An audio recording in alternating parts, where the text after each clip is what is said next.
Baik, selamat sore untuk ya semua. Perkenalkan, nama saya Hubertus Patiojan, jurusan Sosiologi, Fakultas Ilmu Sosial dan Politik. Oke, di sini saya mau mempresentasikan hasil review ke-10 saya pada mata kuliah kajian seminar masalah-masalah sosial. Di sini saya mereview buku dengan judul Kecangatan Penglihatan dalam Memahami Masalah-masalah Sosial.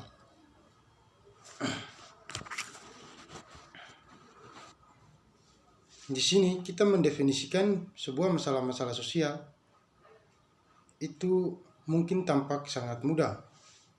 Semua orang tahu apa mereka memang daftar dalam isi buku ini itu menyediakan daftar subjek terkenal, kesehatan yang buruk, ketidaksetaraan gender, dan sebagainya. Tetapi definisi dengan contoh merupakan taktik yang buruk karena tidak menunjukkan mengapa beberapa masalah menjadi sementara hingga fakta ini tidak penting. Karena mungkin yang mengejutkan, tidak semua kondisi berbahaya diakui sebagai sebuah persoalan atau sebuah masalah-masalah sosial. Di sini pengenalan masalah sosial itu membutuhkan penilaian yang bersifat subjektif oleh sejumlah yang signifikan oleh Fowler dan Mayer itu pada tahun 1941. Di sini juga telah ada kontroversi yang cukup besar dalam sosiolog tentang berapa banyak orang yang signifikan dan mudah untuk melihat mengapa Ledstone itu tampaknya sulit untuk dipecahkan kembali. Apakah ini mengambil mayoritas populasi atau pelacur yang intens dalam sebuah atau satu orang yang kuat? Di sini juga seorang ahli atau sekelompok itu faktanya ada kesempatan ketika masing-masing entitas yang berhasil mengklaim bahwa kondisi yang merugikan merupakan sebuah masalah sosial. Jadi jawabannya kurang dilakukan dengan jumlah absolut yang menyatakan suatu kondisi yang sangat berbahaya daripada berpengaruh dalam masyarakat, hingga proses mengidentifikasi masalah sosial biasanya melibatkan umpan balik antara publik dan pemimpin opifine, hingga mereka yang membawa sebuah masalah ke orang itu sangat memperhatikan dan mengajarkan mereka di mana minat mereka berada. Itu dikatakan oleh Katz dan Lasserville itu pada tahun 1955. Ada juga pervasiveness pada sebuah masalah sosial itu mencerminkan harapan untuk masa depan, hingga merasakan bahwa hidup kita tidak dapat ditingkatkan. Di sini gagasan Aix untuk meningkatkan masyarakat didasarkan pada nilai-nilai karena ada cara lain untuk mengevaluasi kehidupan sosial. Setidaknya ada dua prinsip yang mendasari Desrit untuk perbaikan: kepercayaan pada kemajuan dan keyakinan bahwa setiap individu itu memiliki martabat dan nilai, hingga pengaruh ini maka unsur-unsur iman sungguh telah menjadi dasar budaya pada negara barat itu selama 2 milenium. Itu dikatakan Nisbet itu pada tahun 1969 dan Berger itu pada tahun 1992. Meski sering tidak disadari, itu sebuah tindakan yang mengambil dalam kaitannya dengan nilai-nilai itu dampak ganda dari waktu ke waktu.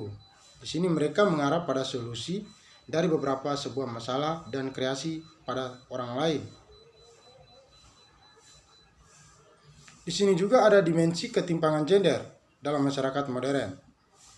Itu orang memperoleh pendapatan dengan memproduksi barang dan jasa. Inilah sebabnya mengapa orang dikenal dengan pekerjaannya. Itu sebabnya pertanyaan "What do you do?" itu sangat penting.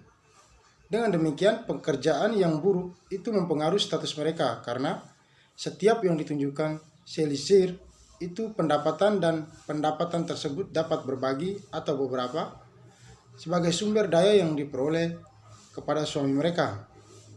Tapi tapi jangan kendalikan mereka. Di sini mereka tetap bergantung seperti anak-anak. Sebaliknya, mereka berpenghasilan, memiliki kebebasan, dan pokfer, keduanya efektif, keluarga, dan sosial. Sedangkan pada konsekuensi ketimpangan gender, itu sebuah ketimpangan yang dijelaskan di bagian PWOS, itu berlaku untuk semua amas hidup. Hal biasa, misalnya seorang eksekutif itu baru-baru ini mengklaim bahwa cars hari ini tidak memiliki gender. Maka dari itu, jika ini benar, kenapa setiap mobil tidak memiliki tempat yang nyaman bagi wanita untuk menaruh sebuah dompet mereka? Di sini, siapa yang mendesain sebuah mobil untuk manfaat kose? Mungkin kurangnya dari atas bawaan Thor itu menunjukkan bahwa wanita harus seperti Margaret Anderson. Contoh kiri dan Hammer B itu mungkin tampak sepele, tetapi melambangkan cara pria menjalankan otoritas atau desain dan produksi mobil. Itu menjadikan perempuan dalam korban.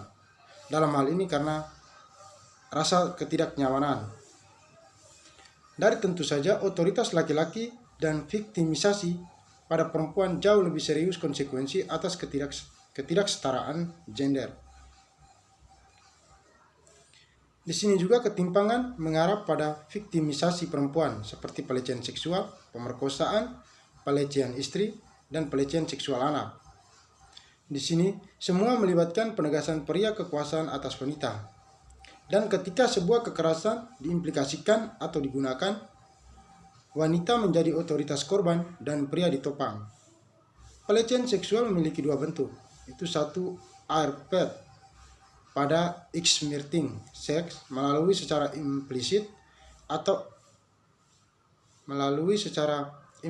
atau eksplisit yang mengancam sebuah pekerjaan, nilai, atau surat rekomendasi seseorang. Terus pada yang kedua itu tindakan verbal, fisik, atau simbolik yang berulang yang menciptakan lingkungan kerja atau pendidikan yang tidak bersahabat. Di sini di hampir semua kasus laki-laki melecehkan perempuan itu oleh Skender itu pada tahun 1991. Meski sering dilecehkan terjadi ketika perempuan menempati posisi bawahan, itu berasal dari satu ya serta supervisor itu pada tahun 1996. Sekitar setengah dari semua wanita adalah dilecehkan secara seksual dan beberapa titik dalam kehidupan akademis atau pekerjaan mereka. Perilaku tersebut memiliki beberapa bentuk tekanan untuk kerjasama seksual. Kelis atau surat telepon yang berulang, itu tekanan yang dicabut untuk kencan, sentuhan fisik yang berulang, dan komentar seksual yang berulang. Mekanisme lain untuk membuat environment work kill house lie itu termasuk panjangan plastik dari bagian tubuh seksual atau pinduk telanjang yang digunakan sebagai papan dar.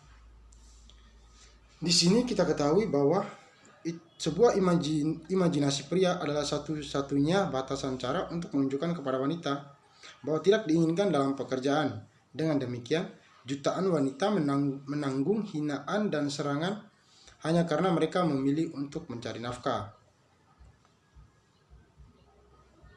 Di sini ekonomis itu berpendapat bahwa pasar kerja atau efisien seperti yang terkait dengan seks, perbedaan pendapatan terjadi karena perempuan kurang produktif.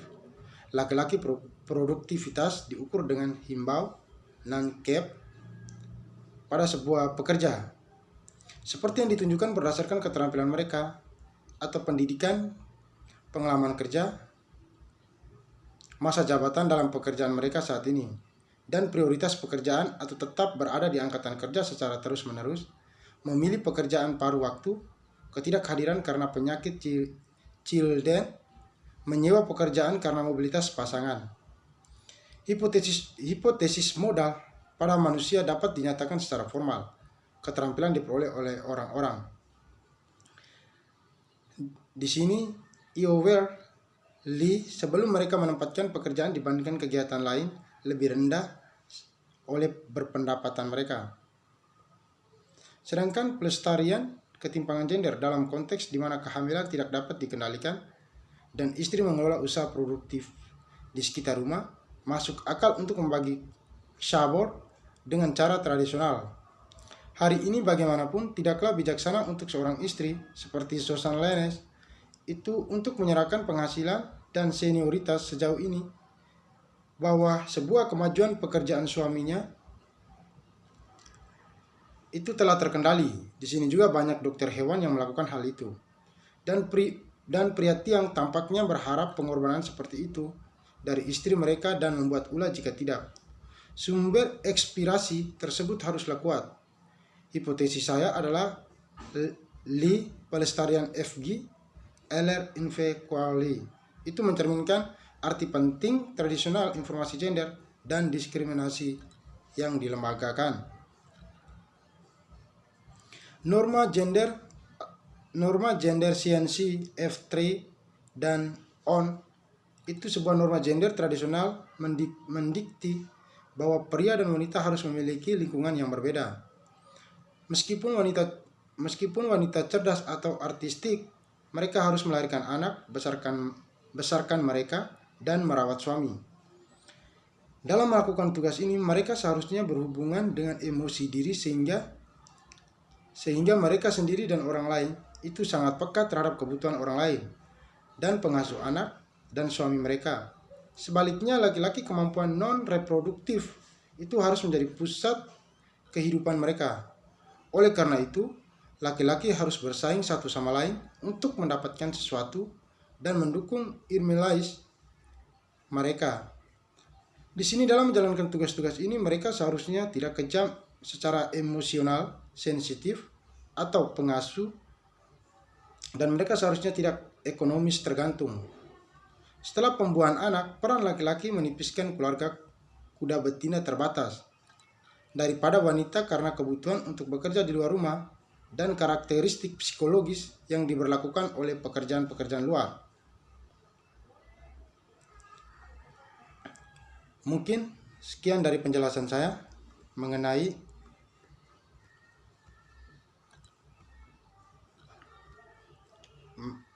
kecanggatan penglihatan dalam memahami sebuah masalah-masalah sosial.